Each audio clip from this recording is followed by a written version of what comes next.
Use of definite article the को आज हम फिर बढ़ाते हैं। आज दूसरे क्रम में हम लेके आए हैं आपके साथ, तो हमारे साथ बने रहिए। तो आज के क्रम में आज चर्चा होगी कि द्वीप समूहों के नाम के पहले द का प्रयोग किया जाता है। यहाँ ध्यान रखने की बात है कि द्वीपों का समूह होना चाहिए, मतलब ग्रुप ऑफ आइलैंड्स। क्या होगा? Group of islands. इसका मतलब है द्वीपों के समूह के नाम के पहले द का प्रयोग किया जाएगा। जैसे देख लीजिए, कह रहा है कि अंडमान, हम लोग जो समझ रहे हैं तो उसके पहले द का प्रयोग होगा, तो द अंडमान। अब है the West Indies, the east Indies, तो द फिलीपींस। तो इस तरह के जितने भी द्वीपों के समूह के नाम हैं, ग्रुप ऑफ आइलैंड्स हैं, उनके नाम के पहले द का प्रयोग किया जाएगा।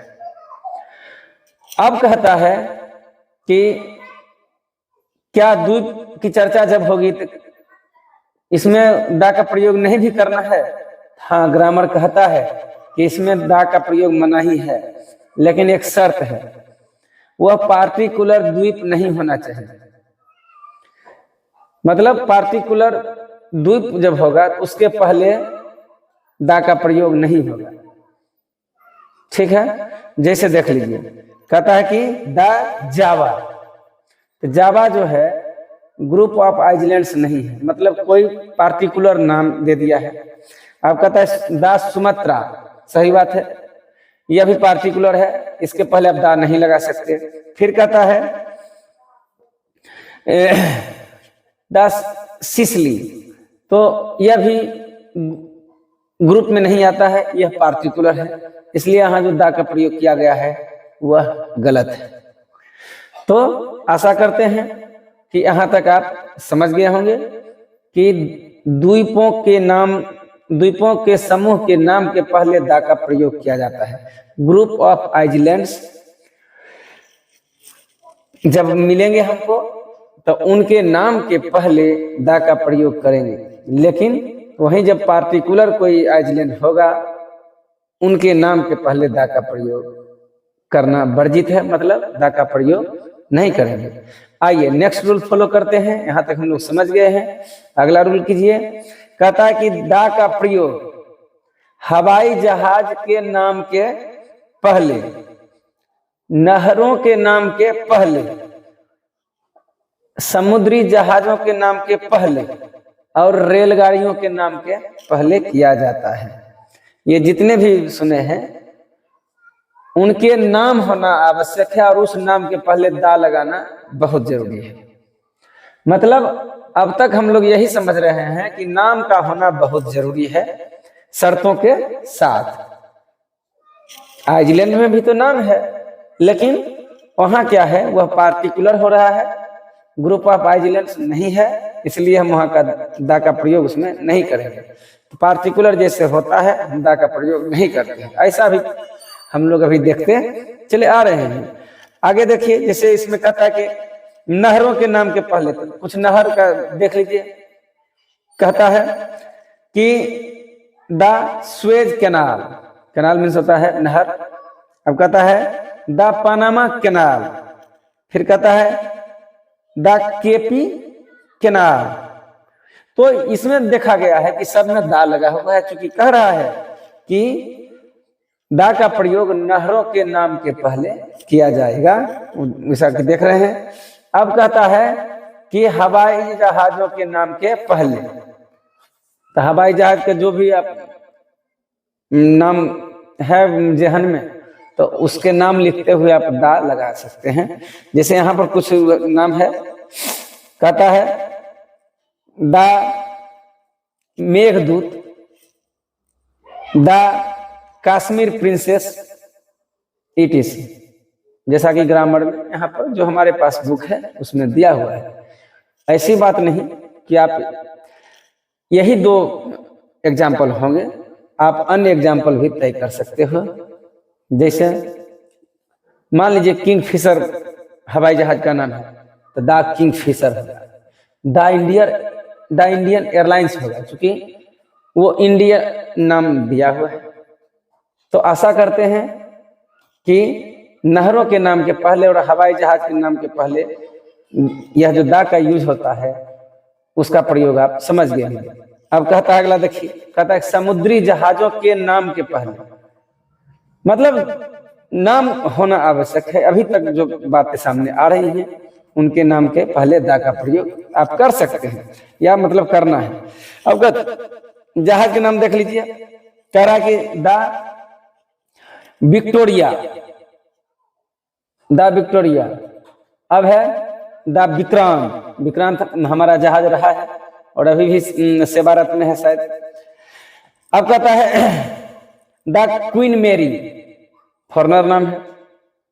तो इस प्रकार जब भी जहाज के, समुद्री जहाज के नाम होंगे उनके नाम के पहले दा लगाना आवश्यक हो जाता है। यदि क्वेश्चन वैसे आपको प्रेस कर रहा है कि क्या यहाँ पर आर्टिकल यूज होगा, तो उसमें से हम कहेंगे कि चूंकि जहाज का नाम का, समुद्री जहाज के नाम का है, तो इसके पहले दा का प्रयोग करेंगे। तो आशा करते हैं यह भी आप यहाँ पर समझने में सफल हो रहे हैं। अब कहता है रेलगाड़ियों के नाम, रेलगाड़ी के नाम देख लीजिए कि कहता है यहाँ पर से देख लीजिए कि द राजधानी एक्सप्रेस। अब जितने भी एक्सप्रेस हैं उनके नाम है, वो नाम लगाओ भैया, कोई बात नहीं है। The Punjab mail, the Magadh express, ETC। बहुत सारे एक्सप्रेस हैं। जितने भी एक्सप्रेस हैं या जितने भी रेलगाड़ी के नाम हैं उनके नाम के पहले आप दा का प्रयोग करें। मेल और एक्सप्रेस से कोई फर्क नहीं पड़ता, पैसेंजर से कोई फर्क नहीं पड़ता, बट उनका कोई नाम होनी चाहिए। तो यहाँ पर हम लोग देखे हैं कि दा का जो प्रयोग है नहरों के नाम के पहले, हवाई जहाज के नाम के पहले, समुद्री जहाजों के नाम के पहले, रेलगाड़ियों के नाम के पहले दा का प्रयोग किया जाता है। तो इन सब में अब अगला रूल देखते हैं। कहता है कि दा का प्रयोग नेशनलिटी एक्सप्रेसिंग वर्ड्स, मतलब राष्ट्रीयता सूचक जो शब्द होगा उसके पहले किया जाएगा। राष्ट्रीयता सूचक समझ रहे हैं, तो हम लोग इंडियन हैं, तो इंडियन के पहले द इंडियन लगेगा, केवल इंडियन करके आप नहीं छोड़ सकते। तो ये देखिए यहाँ से एग्जाम्पल कुछ है। कहता है कि the Indians, the Russians, the Chinese, मतलब आप जो भी राष्ट्रीयता है पूरे दुनिया में, उनकी नेशनलिटी की बात होगी तो उसके पहले दा का प्रयोग हम लोग करेंगे। तो आपके पास भी बुक है और जितने भी तरह के राष्ट्रीयता हैं उनके पहले जब वो शब्द यूज होगा तो उस शब्द के पहले दा का प्रयोग होना आवश्यक है। चलिए अब आगे क्या कहता है। इसमें एक मनाही है, जिसमें मनाही है वो हम आपके सामने में एक्सप्रेस कर रहे हैं, आशा करते हैं वो भी आप समझ रहे होंगे। कहता है यहाँ पर कि लेकिन नागरिकता सूचक शब्दों का प्रयोग कंटेबल नाउन के रूप में होने पर, कंटेबल नाउन शर्त है कि राष्ट्रीयता सूचक शब्द जब कंटेबल नाउन में प्रयोग हो जाएगा तो उसके पहले दा का प्रयोग हम नहीं करेंगे।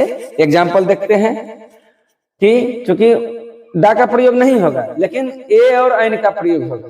जहां दा का प्रयोग नहीं होगा वहां ए ऐन का प्रयोग होगा। तो कहता है कि नेशनलिटी शब्द जब कंटेबल नाउन में प्रयोग हो जाए तब हम दा का प्रयोग नहीं कर सकते, वहां पर दा के जगह ए और एन का प्रयोग होगा। जैसे देख लीजिए, आ चाइनीज, आ स्विस, ये सब राष्ट्रीयता है। आ पाकिस्तानी, आ ग्रीक, आ जर्मन। तो इस तरह की बहुत सारे राष्ट्रीयता हैं जो कि यहाँ पर कंटेबल नाउन के रूप में प्रयोग हो रहा है, तो यहाँ पर आ का प्रयोग किया गया है। अब ऐन के साथ कुछ है वो भी देख लीजिए। कहता है कि an Iraqi, an Israeli, ein African, ein American, तो ein Italian, ein Asian, ein Arab. और हमारी राष्ट्रीयता जो है, अगर इसका भी प्रयोग आप करना चाहें कंटेबल नाउन में, तो यह एन इंडियन होगा, ना कि द इंडियन होगा। तो इस क्रम में आशा करते हैं जितने भी अभी द्वितीय चक्र में सेकंड पार्ट में जो आप द का प्रयोग हमने एक्सप्रेस किया आपके पास, वो भली भांति समझ गए होंगे। तो अगले चक्र में हम फिर आपसे मिलेंगे। तो आज तक के लिए इतना ही। बहुत बहुत धन्यवाद।